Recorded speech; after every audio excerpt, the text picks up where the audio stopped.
કરી મંગલ કર્યો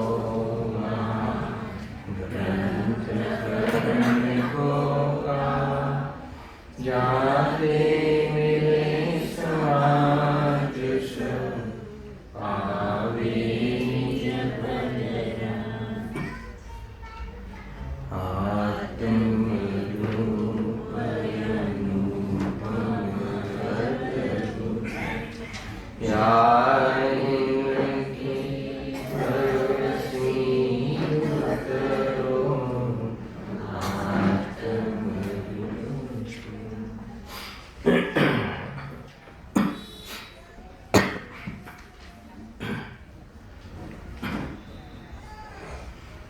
श्री मोक्ष मार्ग प्रकाशक ग्रंथ से 7मा अधिकार पर આપણે સ્વાધ્યાય ચાલી રહ્યો છે.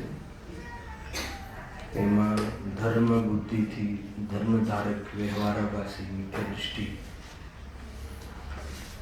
એમાં જે તત્વાર શ્રદ્ધાનું નામ સંવેદન છે,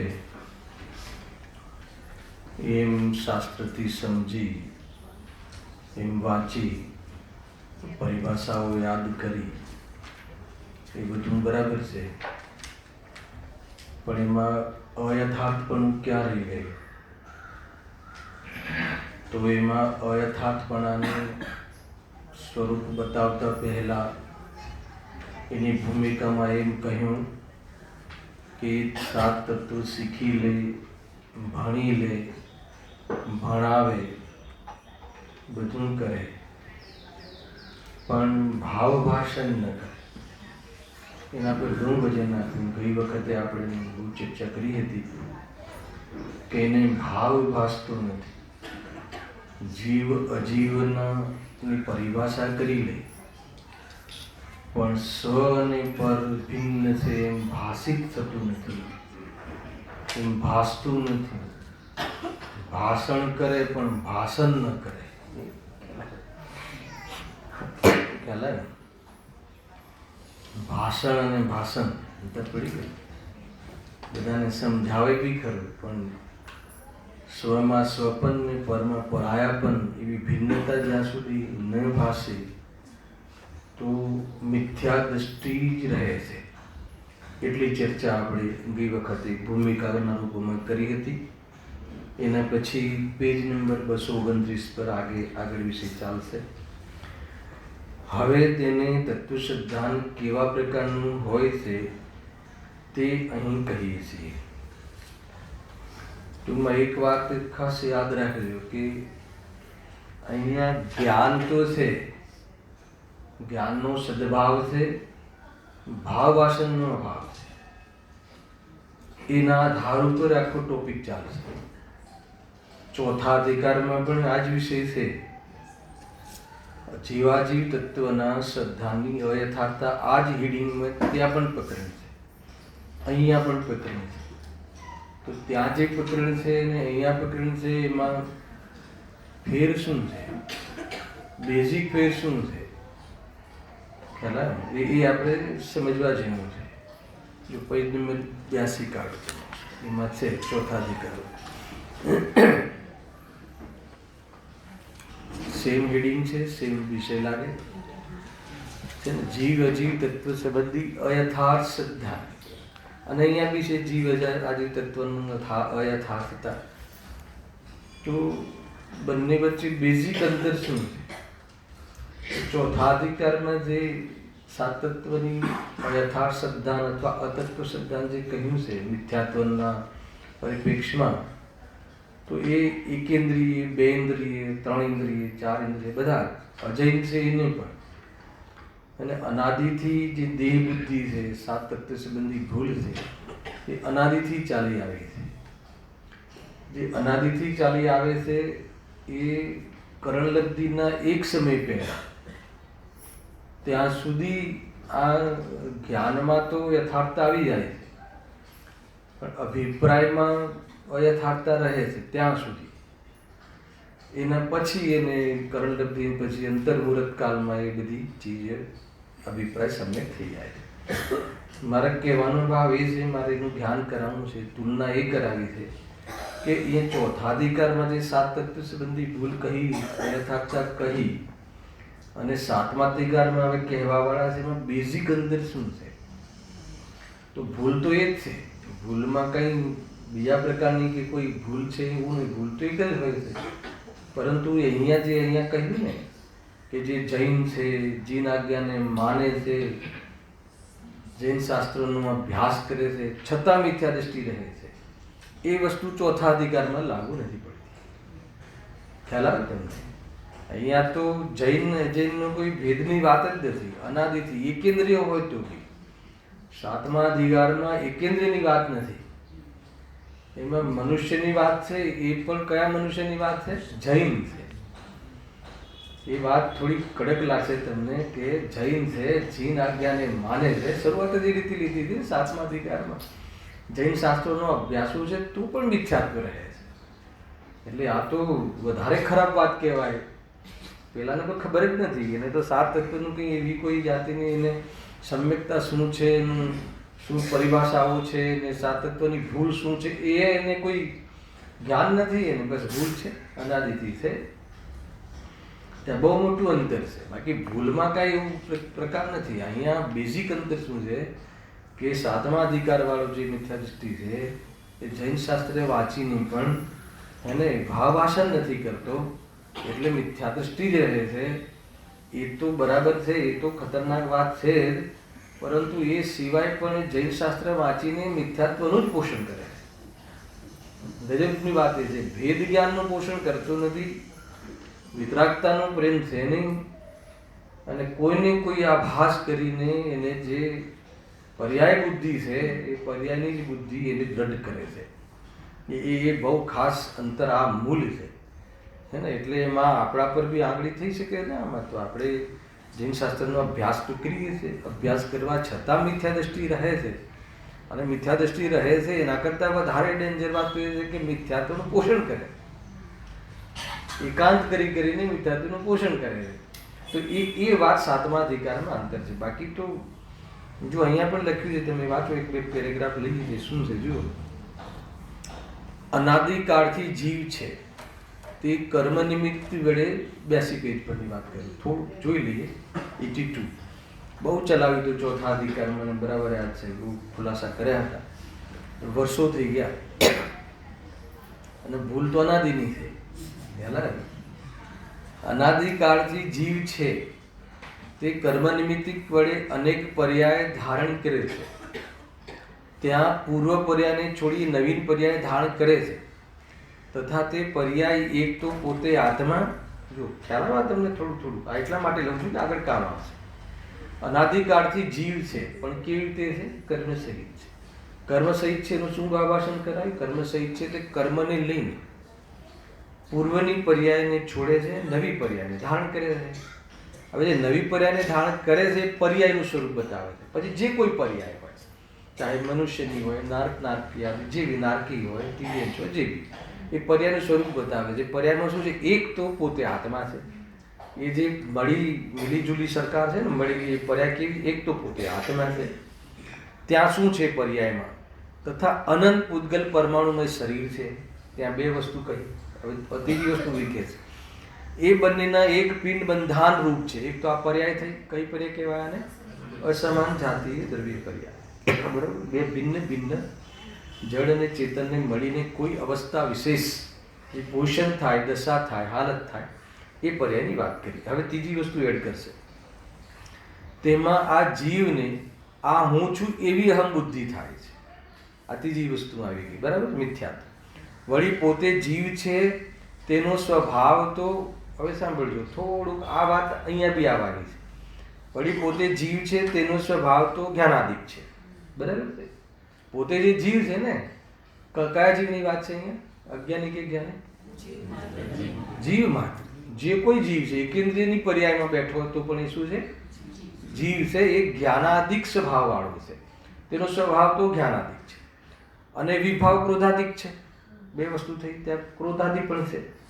તથા પૂતગલ પરમાણુનો સ્વભાવ વર્ણ ગંધ રસ સ્પર્શાદિક છે. આ ત્રણેય વસ્તુ છે. કાળું છે શરીર, ગોળું શરીર છે, તબદુલું પતલું, જે બી આ ત્રણેય વસ્તુ થઈને એક ત્યાં પોષણ છે. ત્યાં સુધી મિથ્યાત્વ છે કે નહીં? આવું મિથ્યા દ્રષ્ટિને હોય કે સમય દ્રષ્ટિને પણ હોય, આવું સંસારમાં રહેલા જીવ માત્ર એટલે એવું 12મા ગુણસ્થાન વાળાની વાત નથી અહીંયા, ધ્યાન રાખજો કે એને ક્રોધાદી નથી. 7મા ગુણસ્થાન 10મા ગુણસ્થાન સુધીના જીવો બુદ્ધિપૂર્વક હોય છે, અબુદ્ધિપૂર્વક હોય છે, અબુદ્ધિપૂર્વક 7માંથી 10મા. ખેર કથા એવું કે સમજી લેવું, સ્થૂલ કથન સમજી લેવું, પછી બહુ એના ભેદ પ્રભેદમાં જોવું નથી. પ્રયોજન શું છે કે 3 વસ્તુઓ છે. શું કહ્યું? એક તો જે પોતે આત્મા છે ને, ત્યાં પોતે આત્મા છે એનો તો જ્ઞાનાદિક સ્વભાવ છે. પછી જે શરીર જે પછી એને ક્રોધાદિક પણ છે. 2 વસ્તુ. ત્રીજી વસ્તુ શું છે? કે સ્પર્શ રસ ગંધ વર્ણ યુક્ત એક શરીર છે. 3 વસ્તુ છે. તો આમાં મિથ્યાત્વ ક્યાં બેઠું છે? આમાં મિથ્યાત્વ નથી. આમાં મિથ્યાત્વ ક્યાં બેઠું? 3ને એક સમાન માને છે. એ લખ્યું. અને સર્વને પોતાનું સ્વરૂપ માને છે. ખ્યાલ આવ્યો? આમાં પોતાનું સ્વરૂપ માને છે ને, તો એમાં જ્ઞાનાદિ સ્વભાવને પણ પોતાનું સ્વરૂપ માને છે ને, તો 30% સમ્યક દર્શન તે 30% ગણાય કે ના ગણાય? ખ્યાલ આવ્યો કે નહીં? પોતાનું જ્ઞાનાદિ સ્વભાવને પોતાનું સ્વરૂપ માને છે. એકને તમે ભેદ કરીને જ્ઞાનાદિક સ્વરૂપ સ્વભાવને પણ પોતાનું સ્વરૂપ માને છે, ક્રોધાદિકને પણ પોતાનું સ્વરૂપ માને છે, અને શરીરાદિકને પોતાનું સ્વરૂપ માને છે. તો જ્ઞાનાદિકને પોતાનું સ્વરૂપ માને છે, એમાં શું ગલતી છે? હે ને? હું સામે શ્રોતામાં બેઠો હોય ને તો આવો પ્રશ્ન કરું વક્તાને, એટલું તો કરે છે કે નહીં? તો એટલો તો સારો કહો. તો શું ભૂલ રહી? જ્ઞાનાદિકને પોતાનું સ્વરૂપ માને છે ને જ્ઞાનાદિકની થોડી ખબર છે. જ્ઞાનાદિકને પોતાનું સ્વરૂપ માનતો હોય તો ક્રોધાદિકને પોતાનું સ્વરૂપ માને? ક્રોધાદિક હોય એમ તો માને, પણ પોતાનું સ્વરૂપ માને? શરીરાદિક હોય એમ તો માને, પણ પોતાનું સ્વરૂપ માને? એટલે એને ભેદ જ્ઞાન નથી. ક્રોધનું, જ્ઞાનનું અને આ અચેતન શરીરનું ભેદ જ્ઞાન નથી. એ ભેદ જ્ઞાન નથી. એને ભેદ જ્ઞાન નથી એટલે ભાવ ભાષણ નથી. એ 3 છે, એમાં ભિન્નતાનું ભાવ ભાષણ નથી. એટલા માટે એને વાસ્તવમાં અહમ બુદ્ધિ રહે છે. હું 3 વાત કહું. મને તાવ આવ્યો, બરાબર છે, મને ક્રોધ આવ્યો અને મેં ઝાડ. આ 3 બાબતો છે. આ 3 બાબતોમાં આપણને શું ભેદ લાગે? 3 આપણી જ લાગે છે ને? 3 આપણી લાગે છે ને? તો 3 આપણી ચીજ લાગે છે, એનું નામ મિથ્યાત્વ. 3 હોવાનું નામ મિથ્યાત્વ નથી. 3 આપણી ચીજ એટલે સ્વરૂપ લાગવાનું નામ મિથ્યાત્વ. આ એક કન્સેપ્ટમાં જાય છે. અહમ બુદ્ધિ ધારે છે એ રીતે. હે ને? કોઈ કહે કે અજ્ઞાની સ્વને નથી જાણતું, પરને જ જાણે છે. સ્વપર પ્રકાશનનો બી આ રીતની છે ને સિદ્ધિ કે નહીં, પરને જાણે છે. અરે અજ્ઞાની પરને નથી જાણતું. એટલે એનો અર્થ શું? કે પરને સ્વરૂપે જાણે છે અને સ્વને પર રૂપે જાણે છે. એટલે ન સ્વને જાણે છે કે ન પરને જાણે છે. આવી એક વાત એ આમાં ફોર્મ્યુલા છે. આ રીતે અહમ બુદ્ધિ છે. પહેલા પેરેગ્રાફમાં અહમ બુદ્ધિની વાત છે, બીજામાં મમત્વ બુદ્ધિની વાત છે. પહેલા તો સ્વરૂપ માને છે, પછી એ લખ્યું ને એ બધા જ પદાર્થોને અથવા એ બધી હિનધિક અવસ્થાઓ જે થાય છે એને શું માને છે? મારી છે એમ માને છે. એ લખ્યું જો આ મહારા છે એવી તેઓમાં મમત્વ બુદ્ધિ થાય છે. પોતે જીવ છે, તેના જ્ઞાનાદિક વા ક્રોધાદિકની અધિકતા હિંતર અવસ્થાઓ થાય છે. સંસારી જીવની આ એક પોઝિશન છે, એની ના નથી, પણ એને પોતાની સ્વરૂપ માને છે. ખ્યાલ આવ્યો? માનો કોઈ વસ્તુ હું પરિભાષા તમને પૂછું અને તમને ના આવડે તો તમને શું થાય? દુઃખ થાય. તો દુઃખનું કારણ શું છે? કે જ્ઞાનહીન થયું ને, તો જ્ઞાનને જ્ઞેની ઓરથી અનુભવ કર્યો. હું તો કહું છું કે તમને ના આવડ્યું એવું જ્ઞાન થયું કે ના થયું? તો એ જે જ્ઞાન થયું ને એ ભગવાન છે. એ ભગવાન આત્માનું પ્રતિનિધિત્વ, જાણવું પ્રતિનિધિત્વ કરે છે ભગવાન આત્માનું. હવે કોનું જાણવું, કોનું ના જાણવું, કેટલું જાણવું, કેટલું જ ના જાણવું, એ જ્ઞાનની ઓરથી જ્ઞાનનો પરિચય નથી, જ્ઞેની ઓરથી પરિચય. અને જ્ઞેની ઓરથી પરિચય કરવામાં આવે છે એનું નામ વાસ્તવમાં જ્ઞેય બુદ્ધિ, જ્ઞાતા બુદ્ધિ, મિથ્યાત્વ છે. જ્ઞાનનો પરિચય જ્ઞેની ઓરથી ન થાય, જાણવાની ઓરથી થાય. જાણવાની ઓરથી થાય તો કોઈ ભેદ જ નથી પડતો. જાણવા રૂપે તો જીવ માત્ર છે.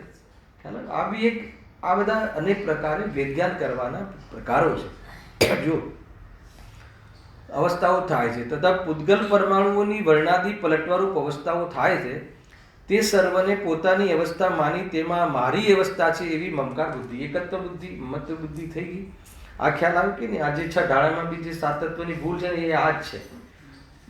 7મા અધિકારમાં બી ભૂલ તો આ જ છે, પણ અંતરનું તમને કહી દીધું, ધ્યાન રાખજો. કેમ કે એને ભૂલ તો આ જ છે, પરંતુ ત્યાં એને એ સંબંધી જ્ઞાન છે, ભૂલ મટાડવા સંબંધી એને જાણકારી છે, છતાં ભૂલ મટાડતો નથી. બસ એટલો ભેદ કરો.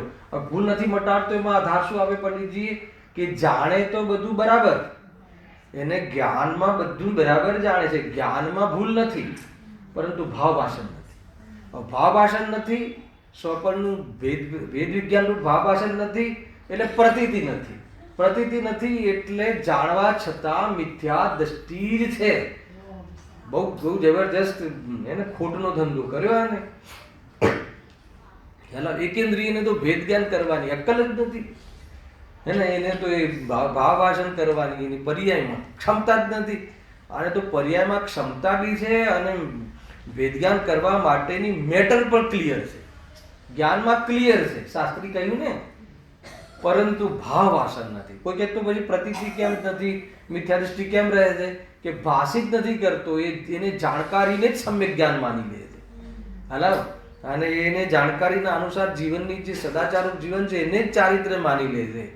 અને એ આ જ વાત સાચી છે એવી જે વિષય વસ્તુના સિદ્ધાંતને જ સમ્યક દર્શન માની લે છે.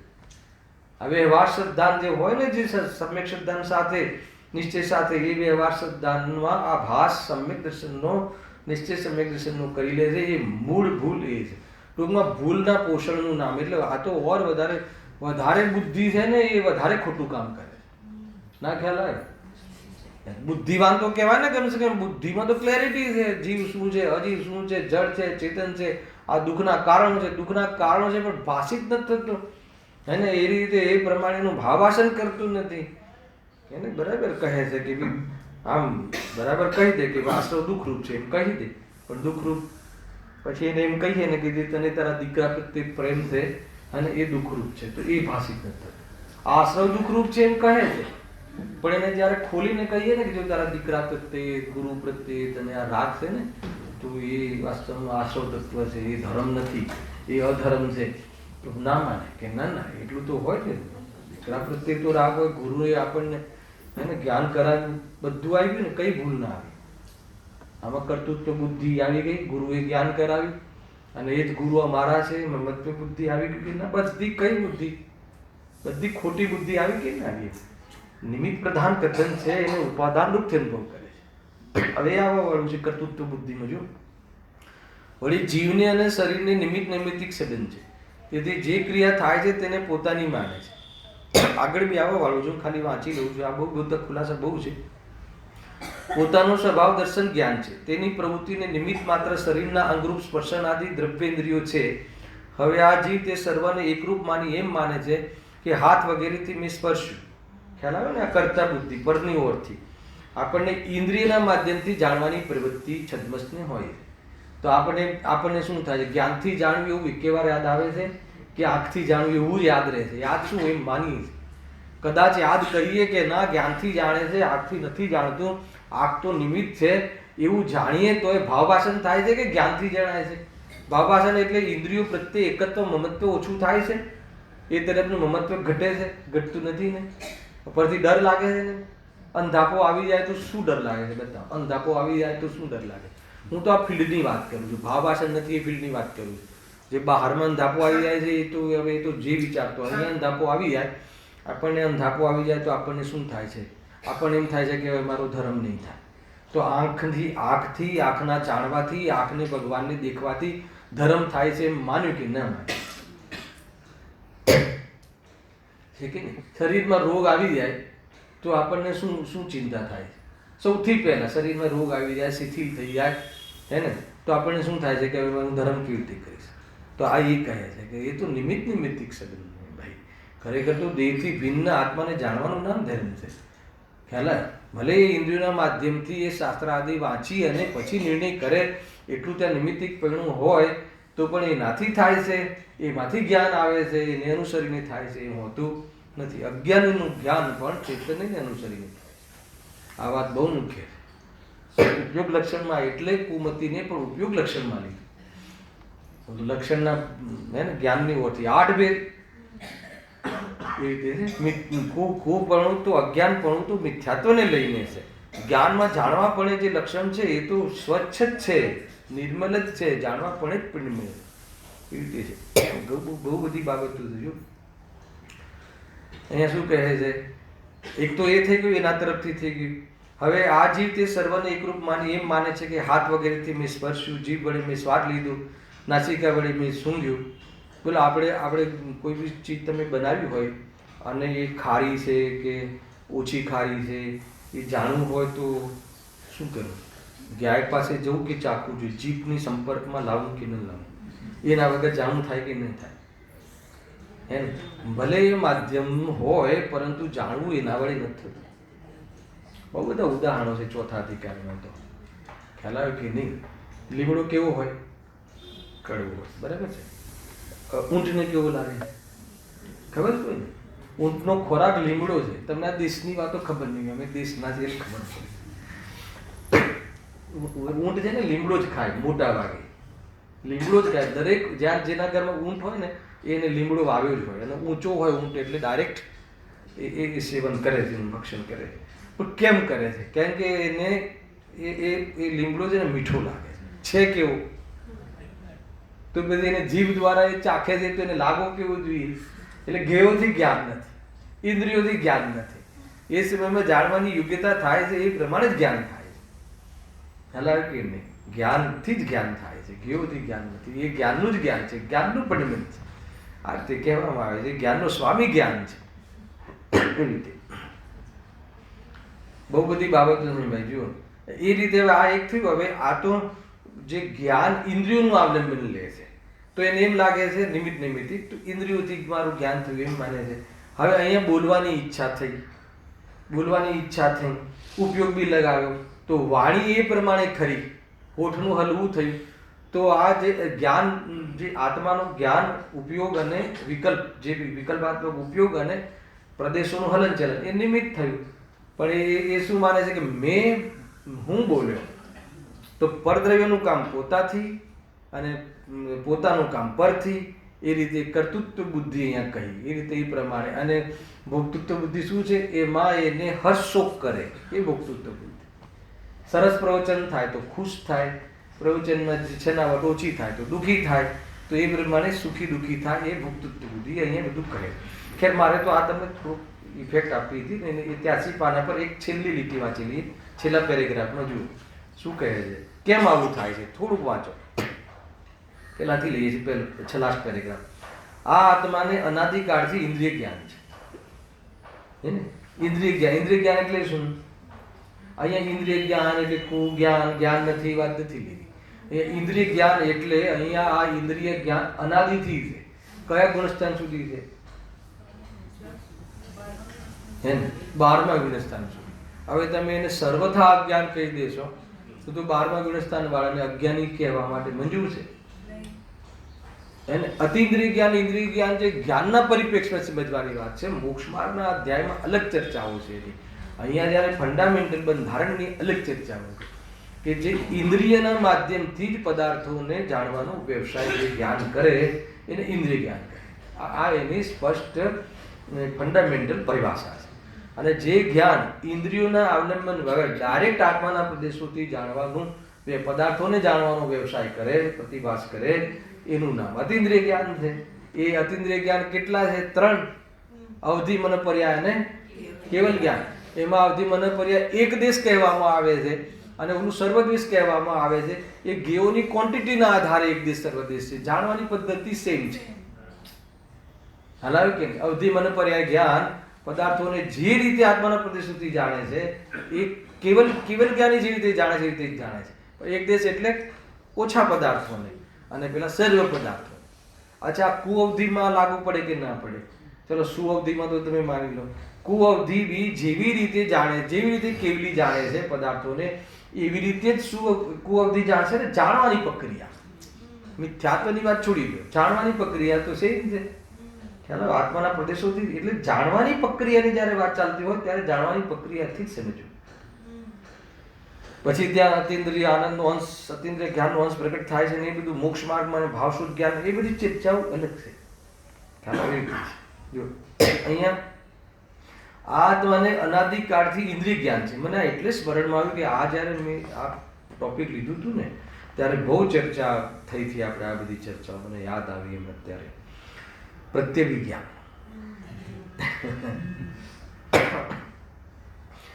આત્માને અનાદિકાળથી ઇન્દ્રિય જ્ઞાન છે, જેથી અમૂર્તિક એવો પોતે તો પોતાને ભાસતો નથી, એટલે ઇન્દ્રિય જ્ઞાનનો વિષય આત્મા તો બનતો નથી. બરાબર છે? રૂપી પદાર્થ બને છે એ રીતે, પણ મૂર્તિ કેવું શરીર જ ભાસે છે. એટલે ઇન્દ્રિયોના જ્ઞાન દ્વારા એને શું જોયું છે? ઇન્દ્રિયોના માધ્યમથી એને આ શરીર આદિનું જ્ઞાન કર્યું એમ. અને તેથી આત્મા કોઈ અન્યને આપરૂપ જાણી તેમાં અહમ બુદ્ધિ અવશ્ય ધારણ કરે. અચ્છા, અહમ બુદ્ધિ ધારણ કરવાનું નેચર છે, એટલે એને અહમ બુદ્ધિ ક્યાંય ને ક્યાંય તો કરશે. એટલે અનાદિથી એની માન્યતા બી છે, અને વર્તમાનમાં બી આચાર્ય પણ ઘણા લોકો કરે છે. એ રીતે જ કરે છે ને, આ તારું, આ તારા પિતા છે, આ તારું છે, આ કરવા લાયક છે, એ રીતે આચાર્ય પણ, અને એને દેખાય પણ એ રીતે ઇન્દ્રિયોના બાબતમાં, ઇન્દ્રિયોના દ્વારા એ જ પ્રમાણે દેખાય હે ને. એટલે શું કરે છે? જો ઇન્દ્રિયો દ્વારા જણાય છે શરીર, એટલે હમ કરે છે, કરતા કર્મ નહીં લઈ લેતા. નહીં તો શું, જ્ઞાનીનું બી ઉપર સ્વરૂપ છે, પણ જ્ઞાની પાસે ભેદ જ્ઞાન છે. ઇન્દ્રિયોનું અવલંબન છોડીને અતિન્દ્રિય આનંદ અને અતિન્દ્રિય આત્માનો સ્વાદ લઈ લીધેલું છે, એ બધી વાત છે. પણ અતિન્દ્રિય જ્ઞાનનો અંશ બી પ્રગટ થઈ ગયો છે, અનુભૂતિ જ્ઞાન કહેવાય છે. છતાં જાણવાની પ્રક્રિયા હોય, પદાર્થોને જાણવાની પ્રક્રિયા, જ્ઞાની પણ આ માઇકને, આ ઘડિયાળને જાણશે તો અતિન્દ્રિય જ્ઞાનથી જાણશે કે કોને જાણે? તો આત્માને જાણ્યો એટલે અતિન્દ્રિય જ્ઞાન પ્રગટ થયું. અને આત્મા ઇન્દ્રિય જ્ઞાનનો વિષય નથી. એ જ ઇન્દ્રિય જ્ઞાન દ્વારા જે જાણવામાં આવે છે, એમાંથી જે ઇન્દ્રિય જે છે એ હું નથી, એમાંથી જ્ઞાન આવતું નથી. ઇન્દ્રિયોથી જાણવામાં આવવાવાળા પદાર્થો ઇન્દ્રિય છે, એ પણ આત્માની ચીજ નથી. પણ એમાં જે જાણું સાથે રહે છે ઇન્દ્રિય જ્ઞાનની અંદર, એમાંથી જે જાણું રહે છે એનો પક્ષ લઈ લે છે, એનો સ્વાદ લઈ લે છે. એટલે એને અતિન્દ્રિય જ્ઞાન, એ જ જ્ઞાન તે આત્મા, આત્મા તે હું, એમ પ્રતીતિપૂર્વક એને જાણી લે છે, અનુભવ કરી લે છે. એ અતિન્દ્રિય જ્ઞાન થઈ ગયું. એ જ્ઞાનનો વિષય આત્મા બને છે. કેમ? એ વખતે ઇન્દ્રિયનું અવલંબન નથી હોતું અનુભૂતિમાં. ખ્યાલ આવે કે નહીં? તો એ જ્ઞાનને અતિન્દ્રિય જ્ઞાન કહેવાય. એ આખી અલગ ચેપ્ટર છે. બે સાથે કહી દીધું, એટલે ક્યારેક તમારે તુલના કરવી હોય તો કરી છે. ખ્યાલ આવે કે નહીં? પણ છતાં એ જ અનુભૂતિવાળો જીવ જ્યારે હે ને એ સમયસારની કોઈ બી ગાથા એને જાણવી હશે તો એને સમયસાર બી જોઈશે. સમયસારની એ ગાથાના શબ્દો પણ સામે જોઈશે, સામે સમજવી હોય, વાંચવી હોય તો. એને ત્યાં આંખ એ બાજુ, એ આંખનું એ બાજુનું વેપાર જોઈશે, અને મેઇન ઉપયોગ ત્યાં લાગેલો હશે. તો આ બધું થઈને જ જાણવાની પ્રક્રિયા કરશે. ચાહે આચાર્ય કુમકુમ દેવે અતિન્દ્રિય જ્ઞાન 3 લેવલ, 3 કક્ષાના ભાવવાળું અતિન્દ્રિય જ્ઞાન, અતિન્દ્રિય સુખ પ્રગટ કરી લીધું હોય ક્વોલિટીનું, તો પણ જાણવાની પ્રવૃત્તિ તો એ રીતે જ થશે. એટલા માટે 9મા અધિકારમાં અને રહસ્યપૂર્ણ ચિઠ્ઠીમાં આવ્યું કે સમ્યક દૃષ્ટિનું જ્ઞાન નિર્મલ નથી. 12મા ગુણસ્થાન સુધી જ્ઞાન નિર્મલ નથી હોતું, તો મલિન હોય છે. હવે ત્યાં નિર્મલ એટલે મિથ્યા નહીં, નિર્મલ એટલે વસ્તુ જેવી છે એવી પદાર્થને જાણવું ઇન્દ્રિયોના માધ્યમથી સંભવ જ નથી. કારણ કે જ્યાં કોઈ અવલંબન લીધું તો જેવો પદાર્થનો રંગ છે, જેટલો આકાર છે, જે સાઇઝ છે, જેવું કેવલી, જેવી વસ્તુનું જે છે સ્વરૂપને જેવું કેવલીને જ્ઞાન થાય છે, એવું જ્ઞાન 12મા ગુણસ્થાન સુધીના જીવોને નથી થતું. કેમ કે એને અવલંબન રૂપ જ્ઞાન હોય ત્યાં એ રીતે એ પ્રમાણેની નિર્મલતા હોતી નથી, મલિનતા હોય. લખ્યું તમે વાંચો, બધી જગ્યાએ આવ્યું છે. આમ બી તમે પ્રત્યક્ષમાં અને વાયામાં ફરક પડી જાય કે ન પડી જાય? સામાન્ય કથન છે. એને તમે કોઈ પ્રત્યક્ષ વાત સાંભળો અને તમે વાયા સાંભળો તો એડ થતું જાય છે ને. તો એ રીતે બધી બદલાઈ જાય. સાવ વ્યવહારિક પ્રત્યક્ષની વાત હેલા ને. આ જ્ઞાનનો બહુ રોચક વિષય છે. બધી રીતે એના જ્ઞાનાત્મક રીતે બી સમજવું, પછી પ્રયોગાત્મક રીતે બી સમજવું, અને ભાવાત્મક રીતે બી સમજવું. હર વિષયને એમાં જ્ઞાનનો વિષય તો ખાસ હોવો જોઈએ. પહેલાં જ્ઞાનાત્મક રીતે ફંડામેન્ટલ ક્લિયર હોવા જોઈએ કે આ કેવી રીતે છે, કેવી રીતે છે. પછી પ્રયોગાત્મક ઇન્દ્રિય જ્ઞાન તમે બતાવી દીધું, પણ ઇન્દ્રિય જ્ઞાનથી અધિક જાણે આત્મને તે જીતેન્દ્રિય જીન બને.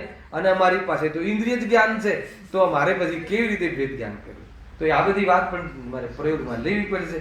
અને એ રીતે ભાવાત્મક એનું ભાવભાષણ કરીને પ્રતીતિ કરી લેવામાં આવે તો આત્માની અનુભૂતિ થાય. બધું જ ક્લેરિટી છે. જ્યાં જે રીતે ચાલતું હોય, જ્યારે હું એક ક્લાસ લઉં, બરાબર બોર્ડ ને નોટ બધું લઈને તમને ભણાવું, ત્યારે ભેદ સમજાવીશ, પ્રભેદ સમજાવીશ, એની પ્રક્રિયા સમજાવીશ, આ સમજાવીશ, બધું સમજાવું. એ બધું જ્ઞાનાત્મક રોલ છે. તો જ્ઞાનાત્મક રોલ બી પૂર્વમાં હોય છે. વસ્તુના સ્પષ્ટીકરણ કરવા માટે એને જ્ઞાનાત્મક રીતે પણ સમજવું જરૂરી છે. મનુષ્ય જીવનમાં તો ખાસ સમજવું જરૂરી છે. નવી વિવક્ષાથી સમજવું જરૂરી છે. હમણાં કાલે જ કોઈ પ્રવચનમાં સાંભળવામાં આવ્યું કે નય પ્રમાણનો ઉપયોગ મનુષ્ય જીવનનો શાસ્ત્ર સ્વાધ્યાય કરવાનો વ્યવહાર જે છે એમાં નય પ્રમાણ દ્વારા જ સંભવે છે. હવે ભેંસને કાંઈ શાસ્ત્ર અભ્યાસનો નથી એટલે નય વિવક્ષા એની જરૂર નથી, પણ જ્યારે અનુભવ થઈ જાય છે ત્યારે એનું જ્ઞાન નયરૂપ જ હોય છે. કારણ કે જ્ઞાનીનું જ્ઞાન જે શુદ્ધ જ્ઞાન છે એ નયાત્મક જ્ઞાન છે. એ શુદ્ધ જ્ઞાન જ વાસ્તવમાં નયરૂપ હોય, પ્રગટ રીતે થઈ જાય. ભલે ભેંસને પણ એને જે નિશ્ચય વ્યવહાર નામ ના આવડતા હોય, પરંતુ પદાર્થોનું જાણવાનું સ્વરૂપ એ રીતે થઈ જાય છે. બહુ બધી બાબતો છે ભાઈ, એને સમજવું તો પડશે. ખેર વિષય અહીંયા એ નહોતો, પણ આ તો આવી ગયું તો આવી ગયું. જો હવે સાંભળો, મારે મૂળ વાત બતાવી છે હે ને. અચ્છા, જેથી અમૂર્તિ કેવો પોતે તો પોતાને ભાસતો નથી, પણ મૂર્તિ કેવું શરીર જ ભાસે છે. ભાસે છે શબ્દ બહુ લખ્યો, ભાસે છે, એવું ભાસે છે કે હા, આપણને એવું લાગે છે કે નહીં, આંખ હોય તો જ દેખાય, આંખ હોય તો જ જણાય. ખ્યાલ આવે કે નહીં? અરે ઘણી વાર આપણી સામે હોય તો એ ચાવી નથી દેખાતી. ખ્યાલ આવે કે નહીં? એવું બને છે કે નહીં? બગલમાં છોકરું હોય તોય ગામમાં ઢૂંઢે છે, ચશ્મા અહીંયા આંખ ઉપર હોય તોય ચશ્મા શોધે છે. તો ક્યાં ગઈ બધી આંખો બધી? એ તો પછી નિયમ, જો સિદ્ધાંત તો બધી લાગુ પડવો જોઈએ ને. તો બધી કોઈ કારણ બીજું છે. નિમિત્ત કારણ બી એ સંબંધીનો ક્ષયક્ષમ. નિમિત્ત કારણ બી જ્ઞાન અને કર્મનો એ સંબંધી ક્ષયક્ષમ હોય. આંખો ગમે એટલી ખુલ્લી હોય તો બી એનો ક્ષયક્ષમ ના હોય તો કે નિમિત્ત તરીકે, અંતર નિમિત્ત તરીકે. અને બહારમાં તો અરે પરમાર્થી તો એ સમયમાં એની જાણવાની યોગ્યતા ના હોય તો કહે છે કે નિમિત્ત બી શું કરે. જાણવાની યોગ્યતા હોય ત્યારે નિમિત્ત પણ એને લાગુ પડે છે, નહીં તો નથી પડતું. સરવાળે બધી જ વસ્તુ બધી સમજવી પડશે. એટલે છે જ્યારે એ સંબંધી પદાર્થનું જ્ઞાન થાય ત્યારે એ સંબંધી જ્ઞાનાવની કર્મનો ક્ષયક્ષમ હોય ને હોય. ભલે પદાર્થ ત્યાં પેલો છુપાવતો હોય તોય જ્ઞાન થઈ જાય.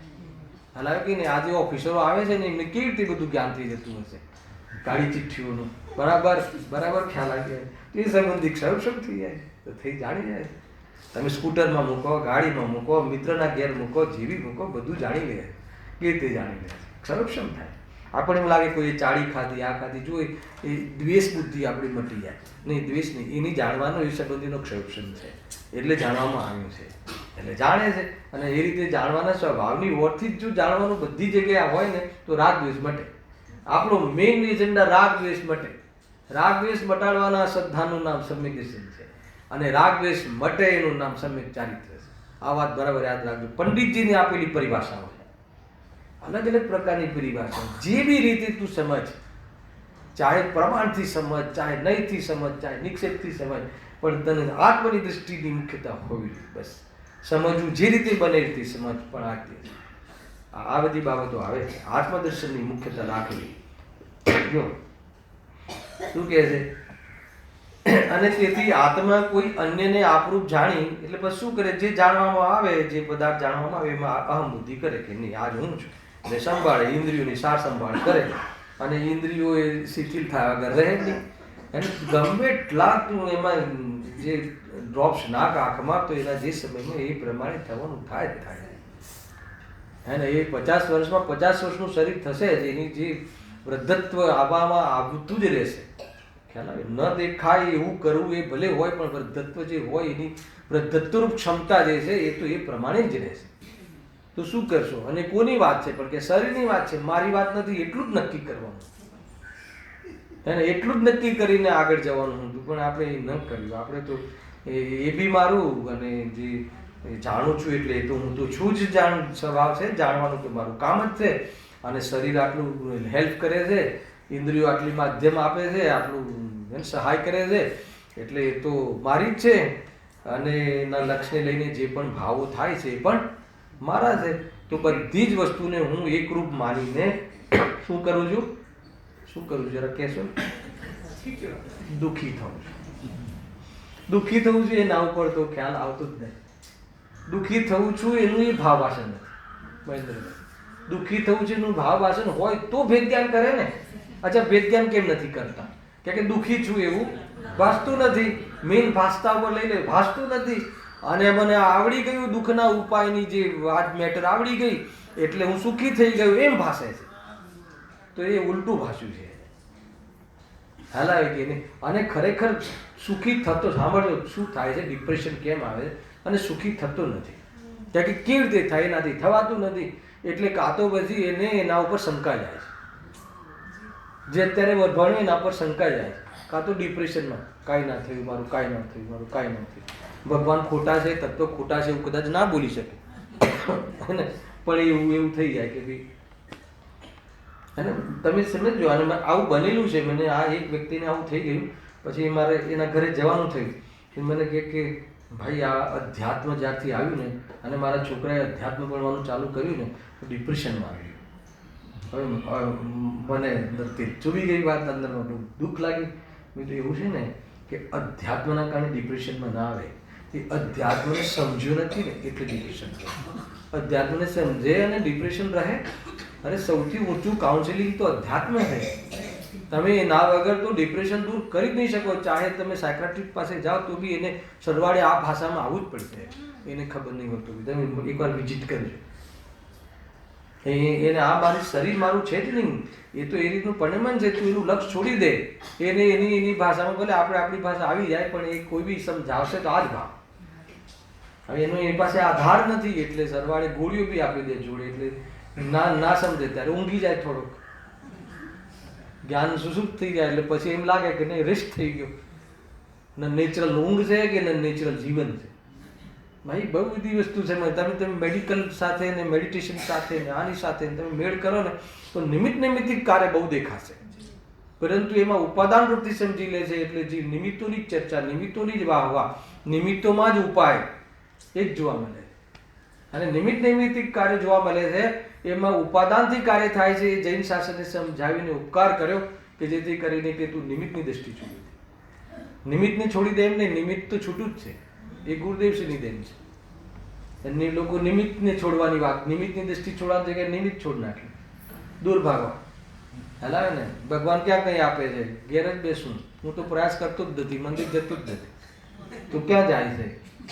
તો કે જ્યાં જાય છે ત્યાં મળે છે. આત્મામાં જવા માટે જ મંદિર છોડવાની વાત છે. બધી જ બાબતો બેલેન્સથી સમજજો ને તો ક્યાંય ને ક્યાંક ભૂલ આ ભાસમાં આવી જશે. ક્યાં શું છે, ક્યાં શું નથી, છોડવાનું નામ શું છે, દૃષ્ટિમાં છોડવાની વાત છે, પરમે છોડવાની વાત તો જૈન શાસનમાં કીધું જ નથી. છૂટું હોય એને શું છોડે? અને દૃષ્ટિમાં પકડ્યું છે, દૃષ્ટિમાં છોડ. દૃષ્ટિમાં છોડે તો પરિણામ સરખા થશે, પરિણામ આત્મસન્મુખ થશે તો આનંદ થશે. અને એવા જીવને શરીર ન મળવારૂપ યોગ થાય છે. એમાં શરીર ન મળ્યું એવું કોઈ આત્માએ કોઈ ઉપાય કર્યો નથી, પણ એવા જીવોને શરીર મળતા નથી, સિદ્ધ ભગવાન થઈને રહે. બતાવો બધી ચર્ચાઓ એક સાથે થઈ શકે છે. આ બધું તમે પેકેજમાં સમજજો. જો અહીંયા શું કહે છે? જો વળી પોતાને અને શરીરને, અહીંયાથી મારે વાત સમજાવી છે. જો એક મિનિટના પહેલા, કારણ કે પોતે પોતાને પરથી જુદો ન ભાષ્યો એટલે તે સમુદાય રૂપ પર્યાયમાં તે અહમ બુદ્ધિ ધારણ કરે છે. મને ક્રોધ આવ્યો. હવે ક્રોધ આવ્યો એટલે શું? મને ક્રોધ આવ્યો તો ક્રોધ આવ્યો એટલે એ પ્રમાણે મારે એની પૂર્તિ કરવી જ પડશે. અને શરીર મારું છે એટલે એમાં રોગ થયો એટલે કોઈ બી રીતે કોઈ બી કિંમત પર મટાડવું જ પડશે. અને આ બધું જે જાણવું થાય છે એ તો હું છું જ. તો આ ત્રણેય થઈને મારી અસ્થિ છે. એને સત અસતની ખબર જ નથી. કાળ વિપરીતતા, સ્વરૂપ વિપરીતતા, ભેદાભેદ વિપરીતતા, આ લખ્યું મિથ્યાત્વના સ્વરૂપમાં. ત્રણેય વિપરીતતા હોવાના કારણે એ મોહ મદમાં એને ખ્યાલ જ નથી. ભલે આત્માને આત્મા કહે તો બી એ મોહને લઈને એનો ભરોસો ન કરાય. આ સ્વરૂપ લખ્યું છે. બહુ જ ચોથો અધિકાર તમને અંદરમાં મિથ્યાત્વનું બહુ શલ્યક જોર કરતું હોય તો એકવાર આ વાંચવા જેવું. આખું સફાયો કરી નાખશે. જો આગળ, વળી પોતાને અને શરીરને નિમિત્તિક સંબંધો ઘણા હોવાથી ભિન્નતા ભાસતી નથી. કઈ રીતે માને, કેવી રીતે માને? ગોળી ઘડીને માથું ઉતર્યું કે ન ઉતર્યું? હવે અમે કેવી રીતે માનવી કે ગોળી ઘડીને પછી માથું નથી? ભાઈ નિમિત્ત નૈમિત્તિક કાર્યો ઘણા છે, અને એ બે પૂતગલની જે બી નિમિત્ત નૈમિત્તિકમાં થયું એમાં તારું તો કાંઈ જ નથી થયું જાણવા સિવાય. તો એમાં તે જોઈન્ટ કરી લીધું કેમ કે સંયોગમાં છે, અને હું મારું માનું છું એટલે હું સુખી થઈ ગયો એમ માને છે. અચ્છા, માથાનો દુખાવો મટી જવાથી સુખી થઈ ગયો? હું એમ નથી કહેતો કે માથાનો દુખાવો હોય ત્યાં સુધી સુખી નથી થયો. હું એમ કહું મટ્યા પછી સુખી થયો હોય તો કોઈ બતાવે તો એને સુખની ખબર નથી. હું બહુ વિચાર કરજો શાંતિથી સંકિત. હવે જે વિચારો વડે ભિન્નતા ભાષા, બહુ બહુ જોરદાર વાત લખી છે કે હવે જે વિચારો વડે ભિન્નતા ભાષી શકે એમ છે, પણ એ વિચારો મિથ્યા દર્શનના જોરથી થઈ શકતા નથી. અરે મિથ્યાત્વની મીઠાશ એટલી છે કે આ સરસ કહ્યું હોય કે આત્મા કહી શકતો નથી, તાલીઓ પડે પાછળથી, હે ને, તો કહી શકતું નથી એવું મેં સરસ કહ્યું. એની મીઠાશમાં એ વાસ્તવમાં પરદ્રવ્યોનો હું કરતા છું એ શલ્ય મટાડવા માટે તૈયાર થતું જ નથી. થયું કે ના થયું? આ હવે નહીં, જે પ્રવચનમાં તાલી પડે ને એ પ્રવચન સારું, અને ક્યાં તાલી પડે છે એ ખબર નથી. બસ એક ઇમેજ થઈ ગઈ હોય કે પંડિતજી બોલે એટલે તાલી પાડવી, શું બોલ્યા એ ખબર ના. મેં તો આ જોયું છે આ સભામાં બેસીને. એકવાર તાલી પડી, મેં વિચાર્યું કઈ વાત પર તાલી પડી, તો પંડિતજી એવું કંઈ કહ્યું જ નહોતું કે જેના પર તાલી પડી છે. ઉપરથી એવું કહ્યું હતું કે ગંભીર થવું પડે, એટલે કાંઈ નહીં. એમ જેમ બુદ્ધિના પ્રવચનમાં હા ધરે ને, હા ધરે, બસ એને હા ધરવાનું. હવે કઈ બાબતમાં હા ધરે છે ખબર નહીં, એવું બી એકવાર બનેલું છે. બરાબર બરાબર બરાબર, પણ શું બરાબર કાંઈ જ ખબર નહીં. આ એના એ પકડનો છે બધા. એને ભાવ વાંચતો નથી, એ વિચાર કરવાની યોગ્યતા છે. લખ્યું જો હવે જે વિચારો વડે ભિન્નતા ભાષી શકે એમ છે એટલે એની પાસે વિચાર શક્તિ તો છે, પણ એ વિચારો મિથ્યા દર્શનના જોરથી થઈ શકતા નથી. એ મિથ્યા દર્શનનો પ્રભાવ રહે છે એટલે એ વિચારો કાર્યકારી બનતા નથી. કોઈ અહીંયા એક પ્રશ્ન કરી શકે તો પછી કરવાનું શું? તું કહે છે કે છતાં પણ જ્ઞાનમાં એક ક્વોલિટી છે કે મિથ્યા દર્શનના કાલમાં જ જ્ઞાન સમ્યક વિચાર કરી શકે છે, અને જેમ જેમ સાચો વિચાર કરી શકે છે એ મિથ્યાત્વને હલકું થવું પડે. એ નિયમ છે. મોહભાવ ઢીલો પડે જ. તું તારું કામ કર, મિથ્યાત્વનું કામ કર. ખરેખર તો જીવને મિથ્યાત્વની ખબર નથી. આગળ આવવા વાળી છે આશ્રવ તત્વનો અન્યથા શ્રદ્ધાનો. મિથ્યાત્વ, અવિરતિ, પ્રમાદ, કસાયને યોગ, એને બાહ્ય સ્વરૂપ તો ખબર છે, પણ એનો આંતરિક ભાવ આશય નથી. એ બહુ ખબર કે મિથ્યા નહીં તો આ ભાસ કેવી રીતે ચાલે? આ ભાસને ધર્મ માની લીધો છે તો એને મિથ્યા તો નહીં ખબર નથી. એ રીતે છે. અને જોવામાં આવ્યું છે કે એ વિચારો મિથ્યા દર્શનના જોરથી થઈ શકતા નથી, તેથી તેને પર્યાયમાં જ અહમ બુદ્ધિ હોય છે. મિથ્યા દર્શન વડે આ જેવી કોઈ વેળા બાહ્ય સામગ્રીનો સંયોગ થતાં તેને પોતાની માને. પંડિતજી આ અંતિમમાં એમ કહેવું છે કે ચલો શરીર તો જન્મથી લઈને મરણ સુધી જોડી રહે છે, એકવાર માની લઈએ કે એમાં ભેદ નથી, પણ જે નવા સંયોગો મળે છે અને એ જ ભગવાન છૂટી પણ જાય છે તો પણ એમાં અહમ બુદ્ધિ કરે છે. તો એટલે કે એને અહમ બુદ્ધિ હે એ બમાં થાય ને, પૈસા જન્મની સાથે લઈને આવે છે કે નવા મળે છે? નવા મળે છે ને. પતિ નવો મળે છે કે જન્મથી હોય છે? નક્કી ભલે અનાદિથી હોય એના, તો એમાં અહમ બુદ્ધિ કરે અને વિયોગ એ જ ભાવમાં થઈ જાય છે, તો પણ એમાં અહમ બુદ્ધિ કરે છે. એ આશ્ચર્યની વાત છે. પોતાનું માને છે, આશ્ચર્યની વાત છે. એ ઘણી બધી બાબતો છે. ખેર અહીંયા મૂળ બેઝ મારે તો એ બતાવવું હતું. મેં એટલે વિષય લીધો કે આ બધી મેટર આગળ ક્યાંય ને ક્યાંય આપણને કામ આવવાની છે.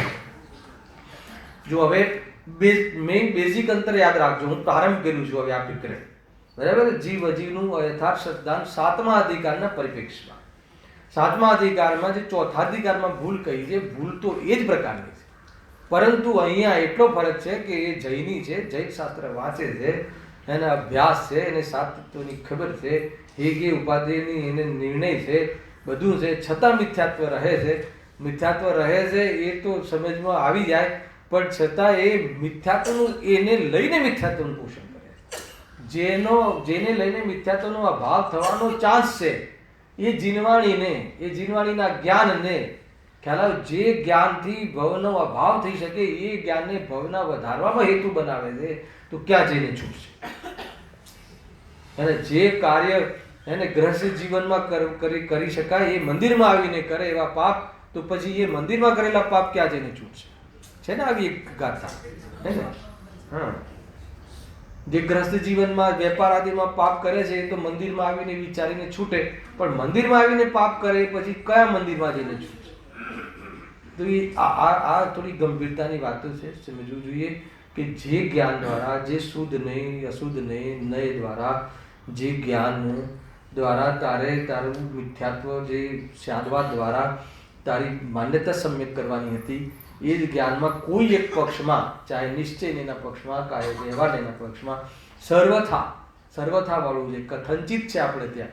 સર્વથા તો વિષય બતાવે તો સર્વથા છે, વિષય ના બતાવે તો પછી કથનચિતમાં જવું જોઈએ. તો કે તું એકાંત કરી દે છે અને એકાંત કરીને સ્વરૂપ સ્પષ્ટ ન થતા આત્માની અનુભૂતિ થતી એ અહીંયા રહ્યું. હવે એના ઉપર આખું ફોકસ રાખજો. ટૂંકમાં એક સ્લોગન લખી લો કે જ્ઞાનનો સદભાવ છે પણ ભાવ ભાષણનો અભાવ છે. દરેક પેરેગ્રાફમાં આની સિદ્ધિ થશે. જ્ઞાન તો છે ભાવ ભાષણ નથી, જ્ઞાન તો છે ભાવ ભાષણ નથી, ભાવ ભાષણ તો નથી, ઉલટું ખોટા ભાવને પોષે છે. બસ એનું નામ વ્યવહારમાં છે, વિદ્યાર્થી સાંભળજો. જૈન શાસ્ત્રોથી જીવના ત્રસ સાવર આદિ રૂપ તથા ગુણસ્થાન માર્ગના આદિ રૂપ વેદોને જાણે છે. બરાબર છે? જૈન શાસ્ત્રથી આને જાણે છે. શાને જાણે છે? જીવાદિના ગુણસ્થાન, માર્ગના સ્થાન, જીવસ્થાન. ગુણસ્થાન કેટલા? 14. માર્ગના સ્થાન કેટલા? 14. જીવસ્થાન કેટલા? 14. આ બધું ભણાવેલું છે મેં શનિવારના ક્લાસમાં. હલાવે કે નહીં? આ બધી ચર્ચાઓ થઈ ચૂકી. આ બધા કર્મકૃત જીવોની અવસ્થાઓ થાય છે એ બધું શાસ્ત્ર દ્વારા જાણે. એકેન્દ્રિય જીવ હોય, બેન્દ્રિય જીવ હોય, પ્રથમ ગુણસ્થાન વાળો જીવ હોય, આત્માનુભૂતિ કરે તો ચોથા ગુણસ્થાનને પ્રાપ્ત થાય, ઓર વિશેષ પ્રચુર સેવન કરે તો મુનિ અવસ્થા છઠ્ઠું સાતમું પ્રાપ્ત કરે. એ બધું ગુણસ્થાનનું બધું જ જ્ઞાન ધરાવે છે, બધું જ ધરાવે છે. હવે અજીમાં લઈ લો. એ જીવ તત્વ સંબંધી, એને જીવ દ્રવ્ય સંબંધી એના સર્વ ભેદોનું જ્ઞાન આગમના માધ્યમથી એ ભેદોને જાણે છે. બરાબર? હવે અજીવ તત્વ, બે તત્વ લેવા છે ને. પહેલા તો જીવ, અજીવ તત્વ, યથાર્થ. હવે અજીવ તત્વ વિશે શું જાણકારી છે એને? કે પૂતગલ આદિના ભેદોને તથા તેના વર્ણાદિક ભેદોને જાણે છે. બરાબર છે? બે થઈ ગયું ને. પૂતગલ આદિના ભેદોને, સૂક્ષ્મ સ્થૂલ, સૂક્ષ્મ સ્થૂલ, એ બધું ભેદોને, પૂતગલના ભેદોને, પરમાણુ, સ્કંદ, હે ને? પૂતગલ કેટલા પ્રકારના? એક પરમાણુ અને એક સ્કંદ. પછી સ્કંદના કેટલા ભેદ? તેમાં પાછા ભેદ કેટલા? 5.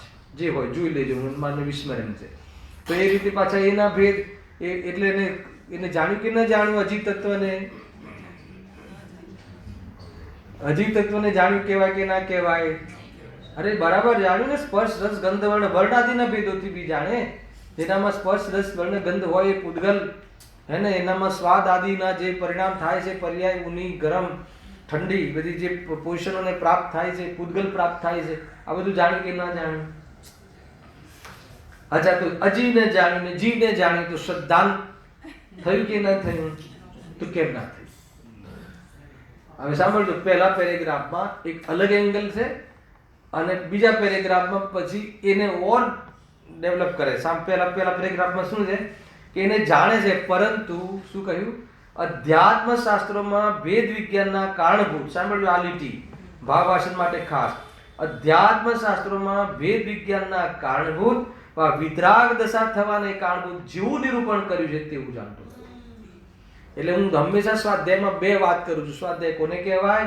કે જેનાથી ભેદ જ્ઞાનનું પોષણ થતું હોય અને વિતરાગતાનો પક્ષ, વિતરાગતાનો પ્રેમ આવતો. બે વસ્તુ લખી દે ને.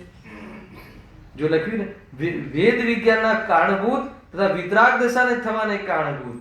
વિતરાગ રાગના અભાવનું ભાવાસન થતું નથી અને સ્વપરનું વેદ વિજ્ઞાન થતું. જીવ અજીવને તો જાણે છે, પણ જીવમાં સ્વ શું છે ને પર શું છે એ જાણતો. અધ્યાત્મ શાસ્ત્રોમાં જેવું નિરૂપણ કર્યું છે, અધ્યાત્મ શાસ્ત્રોમાં જીવ ને અજીવ, જો એક 7 તત્વમાં પહેલા 2 તત્વ તરફ માનો કે હું એક ક્લાસ લેવાનું ચાલુ કરું, તો ક્લાસ લેવાનું ચાલુ કરું તો જીવ તત્વ અને અજીવ તત્વમાં, જીવ તત્વમાં બધા જ ભેદો સમજાઈ દઉં તમને.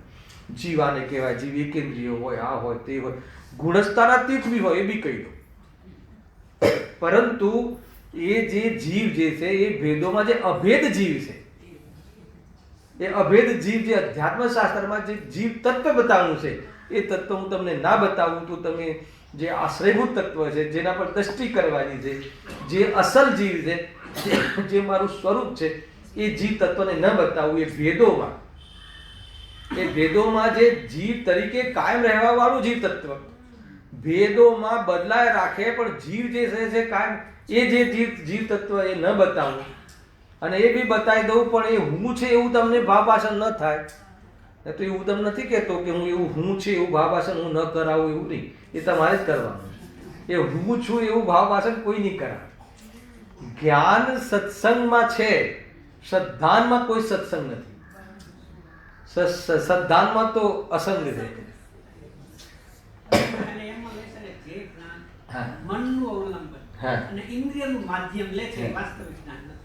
એ અલગ વિષય છે ને.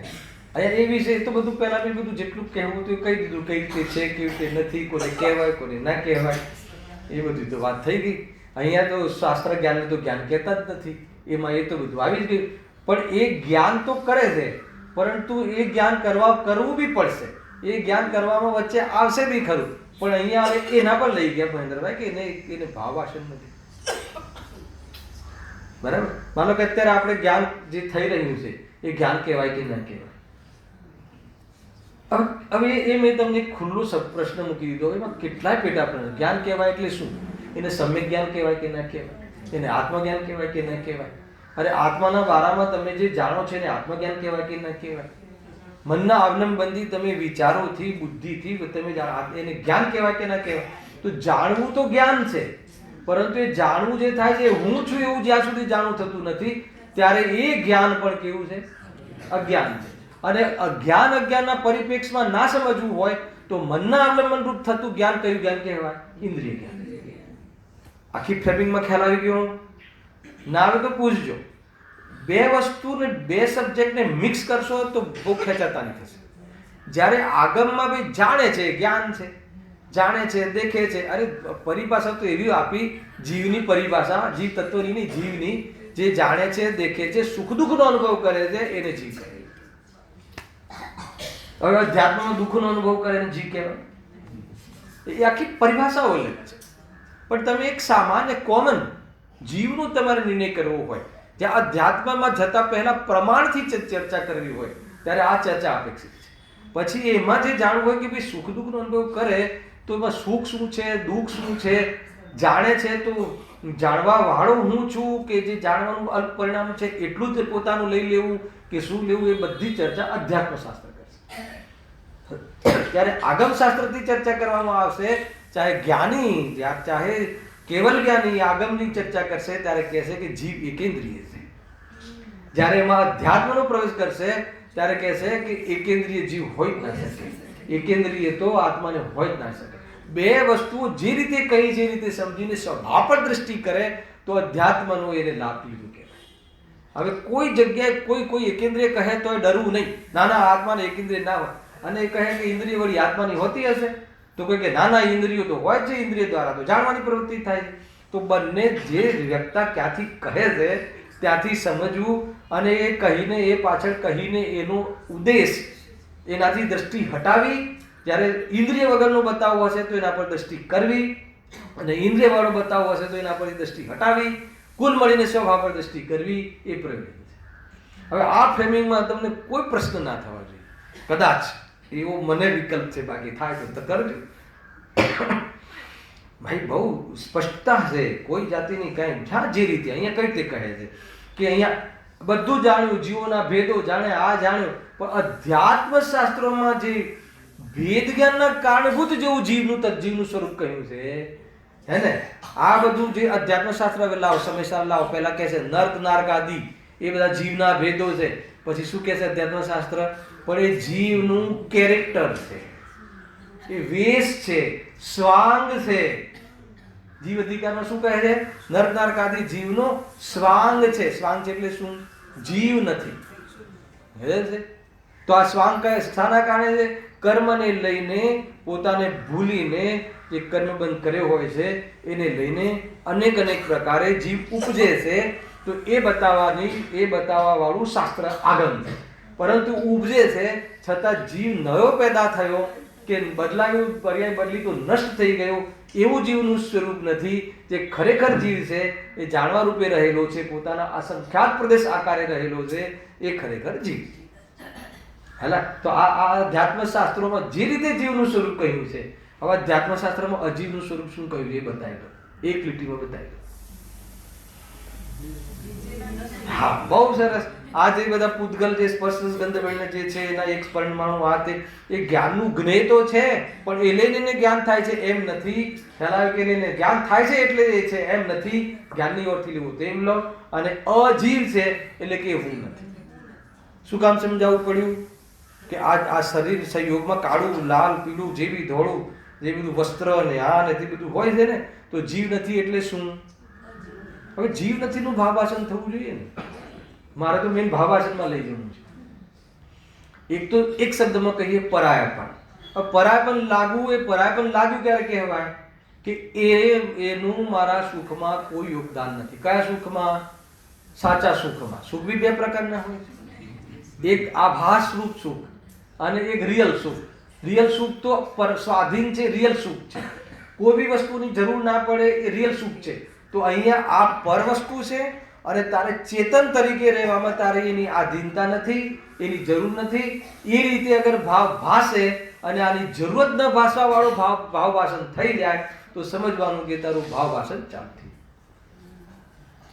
આ રીતે છે આખું. હવે ભાવ વાસન માટે એના ફંડામેન્ટલ એની યુક્તિનું અવલંબન છે કે નહીં? યુક્તિનું અવલંબન ભાવ વાસનની પૂર્વ પ્રક્રિયા છે. આગમનું સેવન, યુક્તિનું અવલંબન, પરાપર ગુરુઓનો ઉપદેશ, અહીંયા સુધી આ ભાવ વાસનની પૂર્વમાં થવા વાળી પ્રક્રિયા છે. અને પછી શું કહ્યું? સ્વાનુભવ. તો આ પૂર્વની પ્રક્રિયામાંથી ગુજરવું પડશે ત્યારે ભાવ વાસન પર પહોંચીશ. અને જેવું ભાવ વાસન થયું એમાં પ્રતીતિ ખીલી જાય છે તો કહે છે અનુભૂતિ થઈ જાય છે. આ રીતે છે. તો પહેલા શું આગમનું સેવન કરી રહ્યા છે ત્યારે યુક્તિનું અવલંબન. પાછા યુક્તિના અવલંબનમાં પાછા બે પ્રકાર, એક નિર્બળ યુક્તિ, એક પ્રબળ યુક્તિ. પ્રબળ યુક્તિ એટલે થર્ડ પર્સનના આધારે એ સિદ્ધિ કરવી, હે ને, શાસ્ત્રોના ઉદાહરણના માધ્યમથી. અને નિર્બળ યુક્તિ એટલે, અને પ્રબળ યુક્તિ એટલે પોતાના જીવનના જે પ્રસંગો છે એમાં અભ્યાસ રૂપ લઈને એની સિદ્ધિ કરવી કે નહીં ચેતનનું શરીર મારું કેવી રીતે હોઈ શકે, એ રીતે યુક્તિઓને લગાવી. અને પછી છતાં એટલું થઈ જાય પછી એટલેથી તમે માની લેતા એમ નહીં, છતાં એ થયા પછી પરાપર ગુરુ, પર અને અપર, ખ્યાલ કે નહીં? એક અપર એટલે પર એટલે ત્યાં પરમ ગુરુ, પર એટલે પરમ ગુરુ અને અપર ગુરુ, બરાબર છે? પરમ ગુરુ હરેન ભગવાન, એમનો આપણને સંપર્ક હોય તો તમે એમની પાસે કરેક્ટ કરી લેવું. અપર ગુરુ એ ના મળે તો જે આપણે ગૌતમ ગંધર આદિ, આચાર્ય આદિ, ત્યાંથી લઈને ગુરુદેવ પર્યંત જે પણ જીવોનો સંપર્ક તમારા જીવનમાં જે ગુરુ તરીકે હોય એની સાથે આનું શું કરવું જોઈએ? કરેક્શન કરાવી જોઈએ.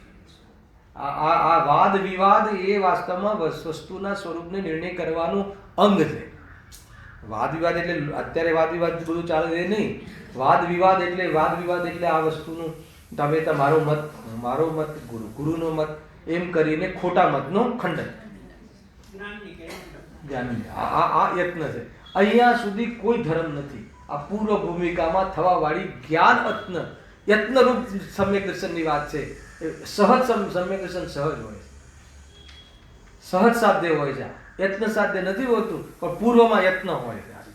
અને પછી જ્યારે આજ હું છું એ ન વિકલ્પ કરીને થાય છે કે ન કોઈની મહેરબાનીથી થાય છે, ન કોઈના આશીર્વાદથી થાય છે. ખ્યાલ આવે કે નહીં? એ રીતે એ સહજ છે. આજ હું છું એ રીતે આખું વર્કિંગ થતું હોય. રાઈટ? જ્યાં જે વસ્તુની જરૂરિયાત છે ને અને એ રીતે નિરૂપણ હોય તો એને એ રીતે સમજવું જરૂરી છે.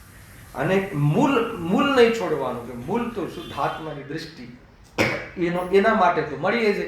નહીં તો અહીંયા શું કોઈ આપણે પ્રવચન કરીને શું લઈ લેવું, સર્ટિફિકેટ લઈ લેવા,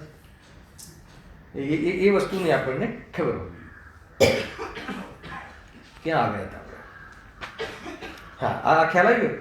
પરંતુ અધ્યાત્મ શાસ્ત્રોમાં વેદ વિજ્ઞાનના કારણભૂત વિતરાગ દર્શનને કારણભૂત જેવું નિરૂપણ કર્યું છે તેવું જાણતો નથી. ગઈ વખતે બી લીધું હતું કે એવું જાણતો નથી એટલે એનું ભાવ ભાષણ થતું નથી. એને કે માન લો કે આશ્રવને જણાવ્યા, આશ્રવના ભેદ પ્રભેદ, મિથ્યાત્વ, અવિરતિ, પ્રમાદ, કષાય, યોગ, આશ્રવના ભેદ, આ છે તે છે, આ પણ આશ્રવ છે, અરે ભગવાનની ભક્તિ પણ આશ્રવ છે. આ બધી જ વસ્તુ આપણે આશ્રવની જેટલી તાકાત હોય એ સંબંધી બધું સમજાવી દીધું. આ તો અજીબની વાત છે, પણ આ તમને ભાવ ભાષણ કરાવું છું કે હવે એ વસ્તુ જે છે એ દુઃખરૂપ છે એવું ભાષિત થાય છે. આ અજીબ છે, કોઈ બી રીતે મારાથી મારે કોઈ બી રીતે કોઈ બી કાળે મારા માટે એટલે મારે જે કયું કાર્ય કરવું છે પહેલા એ નક્કી કરનાર. મુક્તિ મોક્ષમાં જવા માટે અજીવનું આ હું નથી એટલું જ ભાવાસન જરૂરી છે. એ અજીવના ભેદ કેટલા, શરીરના ભેદ કેટલા, હે ને, શરીર કાર્મણ શરીર, તેજસ શરીર, આ શરીર, તે શરીર, હે ને, પણ આ શરીર છે હું નથી એટલું ચૂકી ગયો તો ભેદ પ્રભેદમાં તને અટવાઈ જઈશ. હેલા, તો અજીવનું આટલું ભાવાસન કર્યું નહીં. અરે તને કાર્મણ શરીર બતાવી નહીં બતાવું તું કે એ શરીરની રચના સ્વયં થાય છે, તારું કાંઈ યોગદાન નથી એમ સમજીને તું તારા પર જા. તો કે એવું ભાવાસન તો અધ્યાત્મ શાસ્ત્રમાં જે ભેદ જ્ઞાન કરવાનું કહ્યું છે, આગમનો પ્રાણ જે અધ્યાત્મ શાસ્ત્ર છે, કોઈ અધ્યાત્મ જુદું નથી. આગમનો પ્રાણ, સર્વ આગમનું પ્રયોજન અધ્યાત્મ છે. આગમમાં બધું આવે, પણ એમાં જે પ્રયોજનભૂત તત્વ કહીને આગમે આપણા પર અનંત ઉપકાર કર્યો છે કે એમાં અધ્યાત્મને ઉજાગર કરી. આ બી સમજવા જેવું છે. ખ્યાલ આવે કે નહીં? ઘણું બધું અધ્યાત્મ શાસ્ત્ર કયા, આગમ શાસ્ત્ર કયા, ન્યાયના ગ્રંથ કયા, ન્યાય દ્રવ્યાનુયોગનું કહેવાય કે પ્રથમાનુયોગનું કહેવાય કે આ બધું 8મા અધિકારમાં ખુલાસા થશે. ખ્યાલ આવે? ન્યાયના તમારે આ ચર્ચા ચાલતી હતી ને, દ્રવ્યાનુયોગમાં લેવું, દ્રવ્યાનુયોગને સમજવા ન્યાયની જરૂરત છે, પરંતુ ન્યાય શાસ્ત્ર એ અલગ શાસ્ત્ર છે. માનો કે મને બતાવો કે જે ક, ખ, ઘ, ચ, જ છે એ કયો સબ્જેક્ટ છે? ઇતિહાસ છે કે ભૂગોળ છે? ના ખ્યાલ આવ્યો? જે વ્યાકરણ છે, હે ને, કર્તા કર્મ, એ મને બતાવો એ ઇતિહાસ છે કે ભૂગોળ છે કે ગણિત? અરે એ તો ભાષાને સમજવા માટે છે ને. એટલે ચારે અનુયોગ એ ન્યાય વ્યાકરણ કોઈ ઇતિહાસ ભૂગોળ નથી. એ ન્યાયનો ગ્રંથ કોઈ પ્રથમાનુયોગ એ નહીં. ન્યાયના જે અશ્રી, પરીક્ષામુખ આદિ જે ગ્રંથો બહુ મોટા મોટા ગ્રંથો છે.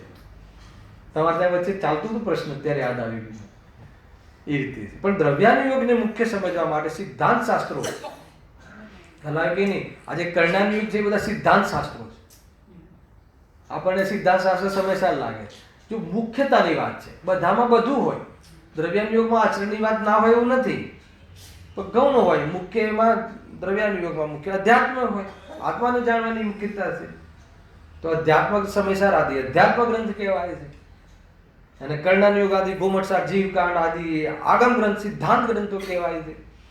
અને આ પરીક્ષામુખ આદિ ન્યાય ગ્રંથો કહેવાય છે અલગ અલગ. અને જે આ કથા વાર્તા આદિ પ્રથમાનુયોગ કહેવાય છે. આચરણની મુખ્યતાવાળા ચરણાનુયોગ કહેવાય છે.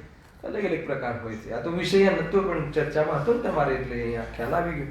જો એને સમાપ્ત કરીએ છીએ આપણે તો એ પ્રમાણે કહ્યું. હવે આ વાત પહેલા પેરેગ્રાફમાં કહ્યું કે આગમથી બધા જીવના અને અજીવના ભેદ જાણ્યા, પણ તો અધ્યાત્મ શાસ્ત્રમાં જે રીતે ભેદ જ્ઞાન કરવા માટે નિરૂપણ કર્યું છે એ રીતે એને ન જાણ્યું, એટલે ભાવાસન થવાનો ચાન્સ જ ના રહ્યો. ભાવાસન થતા પહેલા અધ્યાત્મ શાસ્ત્રના આધાર ઉપર જે રીતે જાણવાનું કહ્યું છે એ રીતે જાણવું પડશે. અને જાણ્યા પછી ભાવાસન થાય છે, અને ભાવાસનમાં પ્રતીતિ કીધી. આ રીતે છે. હવે બીજા પેરેગ્રાફમાં હવે કહે છે કે વળી એવો પણ પ્રસંગ આવે. કયો? અધ્યાત્મ શાસ્ત્ર. એમાં કોણ આવે? આપણે બધા. આપણે તો અધ્યાત્મ શાસ્ત્ર સિવાય બીજા શાસ્ત્રો તો પરિચય નથી. હવે અધ્યાત્મ શાસ્ત્રો ભણ્યા પછી બી મિથ્યાત્વ કેમ રહે છે એની ચર્ચા કાલે કરીશું. ત્યાં એક જ વસ્તુ જાણે તો છે, જ્ઞાનનો સદભાવ તો છે, પણ ભાવ આસન. આ તમે ફોર્મ્યુલા રાખજો જોડે તો ક્લેરિફિકેશન થશે. સહેજાનંદી